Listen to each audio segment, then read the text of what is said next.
My name is Molly. I work as a public servant in a small town. 8 years ago, I married my husband, Michael, who was also a public servant. However, because both of us have jobs that require us to frequently move, we live separately. We don't have any children. Every evening at 9 p.m., I receive a message on WhatsApp from my husband. Damn, I have a meeting tonight as well. You have a hard time every night. When will you be able to come home next? Don't know. Unsure. End of discussion. This seems to be the only conversation between us as a couple. In our 8 years of marriage, we have never lived together. People may think that we are a marriage of convenience because of this.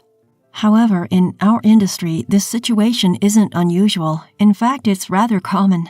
That's because we are both federal civil servants. Specifically, we are soldiers. We get transferred to different military bases around the country every 2 to 3 years. Each time, our place of residence changes.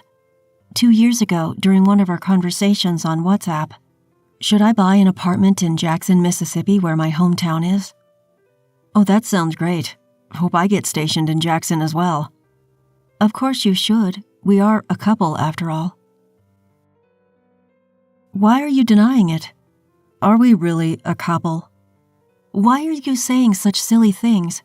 Still at work, so see you tomorrow. Bye.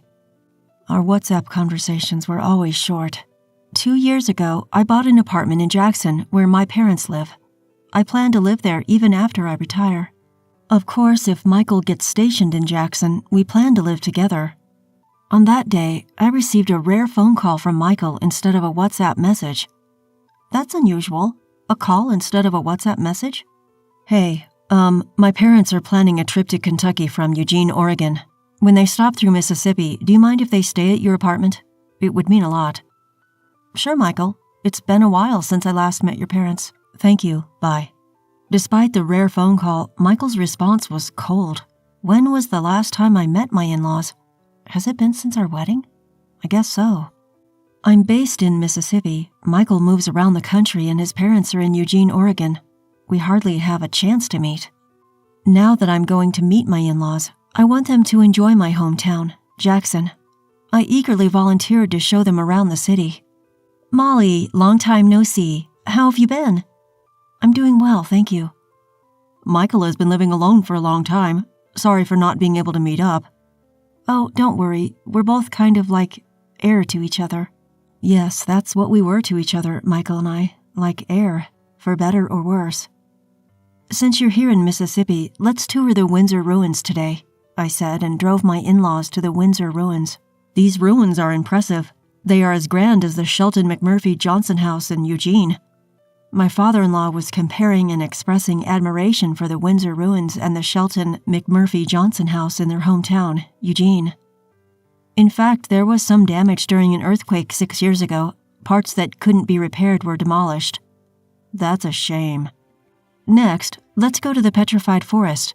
Thus, I spent the whole day taking my in-laws around the attractions of Mississippi. My mother-in-law was quite taken with the city and even started talking about living here. I've fallen in love with Mississippi, thank you, Molly. Would it be all right if I stayed here for a while? Of course. I'm usually not home during the day, so I'll give you a spare key. So I handed over a spare key to my mother-in-law. I thought they would leave in 4 or 5 days at most. But a week had passed and my in-laws showed no signs of leaving. Finally, I decided to make a proposal to my in-laws. Well, if you like it that much, I can lease it to you for $600 a month. I can just stay at my folks' house in the city in the meantime. Upon hearing that, my father-in-law suddenly flared up in anger. What on earth are you thinking? Asking family for money to lease. You should let us use it for free. Oh dear, calm down, honey. Thanks to my mother-in-law stepping in, the situation was somehow calmed down, but I didn't feel great about it. How about this then? You can just cover the cost of utilities you use, electricity, water, and gas. Then one day in the second week, I was at work when suddenly my cell phone rang. What could this be about? At this time? Hello? This is Brian, the Front Hills property manager. We got a call from the folks downstairs saying there's a water leak from your apartment and it's causing a stain on their ceiling. Can you come over right away? We can't go in without your permission. Even though I was told to come right away, I couldn't just slip out on my own while I was at work. Eventually, I took advantage of my lunch break to return to the apartment. Upon entering the room with the property manager, "Oh, Molly, what brings you here at this time? What about work?" "Ma'am, the folks downstairs are saying there might be a water leak from our place." "A water leak? Well, I have no idea what you're talking about." Whether unaware or deliberately unaware, I pushed past my mother-in-law and headed for the washing machine. The hose was disconnected and the washer was spinning and draining for the umpteenth time. This is the problem. I went downstairs with the manager. We were allowed to go up to the room and check the ceiling, and sure enough, there was a stain spreading across the ceiling where the washing machine was placed. I let out an involuntary sigh. My mother-in-law followed and peered into the room before going back with a guilty look on her face. In the end, I had to go apologize to the people downstairs with a box of cookies and also got billed by the property management for repairs. When I reported this to my mother-in-law, she lashed out at me. "So you're telling us to pack up and leave, is that it? We're not going anywhere that easily. Should we just up and go? Huh." The complaints didn't just stop at the water leak. The property management again called with another issue from the residents. "This is Brian, the Front Hills property manager. What could it be this time?" I instantly braced myself. The complaint this time was about my father-in-law singing loudly on the balcony every night, causing a noise disturbance. Ugh, seriously? I desperately suppressed the urge to lash out at my surroundings, but I won't let it slide this time. When I went to the apartment again, my in-laws, who should have been there, were gone. I found a note on the table. "We appreciate your hospitality. We are heading back to Seattle." What, that's it? I found myself shouting out loud. Turns out they had left without paying a single penny for the electricity, water, or gas they had used. What was left was a large amount of garbage inside the house. At least take out your trash, jeez. Anyway, with my in-laws gone, I moved back into the apartment from my parents' house. One day, my husband unexpectedly called me. "My dad and mom love your apartment, so I'm giving the apartment you bought as a gift to them, understand? If you go against this, we're getting a divorce." Behind him, I could hear my mother-in-law's laughter. After leaving my apartment, my in-laws had moved into their son's government quarters, my husband's place. Then, instead of confronting me directly, they manipulated my husband into demanding that I surrender the apartment. How did it come to this? Now I'm being forced to make a choice. Should I give up the apartment I finally got my hands on, or should I get a divorce? It's a binary choice. I thought hard, groaning. All right, I made up my mind. 2 days later, my husband didn't text me through our usual WhatsApp, but instead called. "You'll pay for this." The very day he forced me to choose between handing over the apartment or a divorce, I sent him the divorce papers by express mail. He was angry about my action, which was completely unexpected.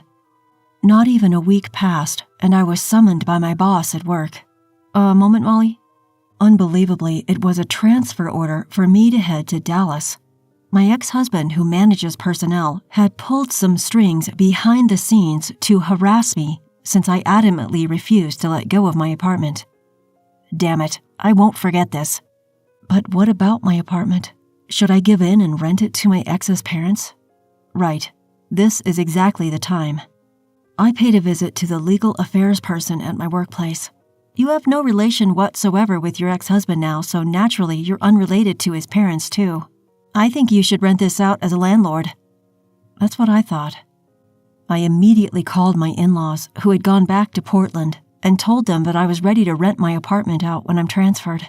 To my surprise, they readily agreed.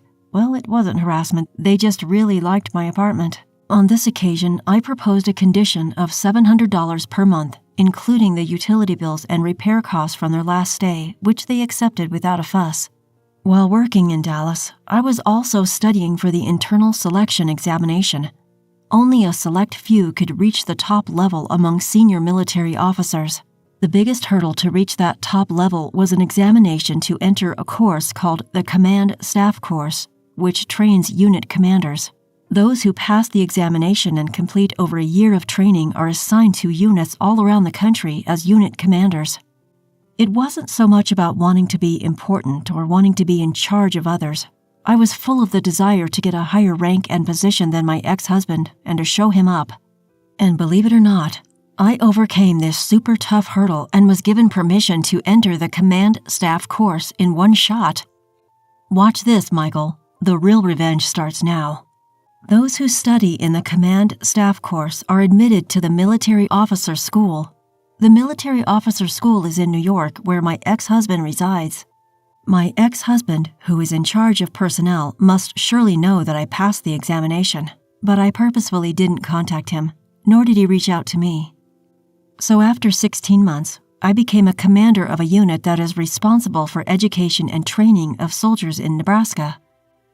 Around the same time, my ex-husband was also assigned to Nebraska, where he was assigned to the Regional Cooperation Headquarters, which is a liaison between the military and local people. Thanks to the internal selection exam, my rank is now higher than my ex-husband's. That day was a training for senior officers who had newly arrived in Nebraska. Hey, why are you wearing a rank insignia that's higher than mine? As soon as my ex-husband spotted me and approached, the first thing he did was yell at me. Even the higher-ups around us were taken back, wondering what on earth was happening. I brushed it off lightly. In my heart, I thought, I'm not with a low-conscious person like you anymore. It was a fantastic, sunny Sunday. This day was the annual base open day, a rare opportunity for ordinary citizens to interact with servicemen. From children to adults, everyone cheered as they saw the tanks displayed within the base grounds. They were overwhelmed by the simulation of combat training, where soldiers descended from a helicopter that landed on the rooftop helipad, swiftly landing on the ground and readying their guns in a Spider-Man-like maneuver. Some people took photos with the soldiers in camouflage, and others were delighted to have commemorative and bear-related merchandise in their hands. As a training coordinator, I was at a booth where the ordinary citizens could experience the forward-leaning rest position with active servicemen. That's when my ex-husband showed up, bringing along some people from the Parents Association. The emotions I had been holding back against my ex-husband and former in-laws, my desire for revenge, flared up as if this was the perfect moment. Now is the ultimate chance for revenge. I can't miss this chance. How about it, mister, over there? Mom and Dad, would you like to join us too? Before I knew it, I found myself calling them over, bringing my ex-husband and former in-laws to our booth. Reluctantly, I forcefully fitted my ex-husband with an iron helmet and lined him up with the other servicemen. All right, in the military, we give everyone a number and then call out that number. We don't have time to call everyone by name.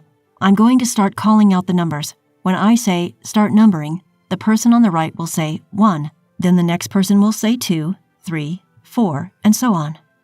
That's how I got my ex-husband to line up at the far right, in the number 1 position. The others were half servicemen and half ordinary citizens.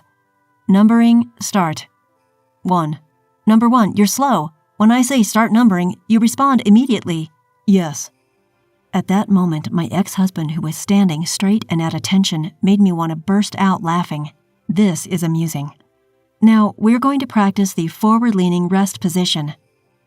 After that, the instructor, a serviceman, gave a brief lecture on the procedure of the forward-leaning rest position, and after the participants repeated it several times and learned the moves to a certain extent, I took over. From now on, we're going to conduct combat training.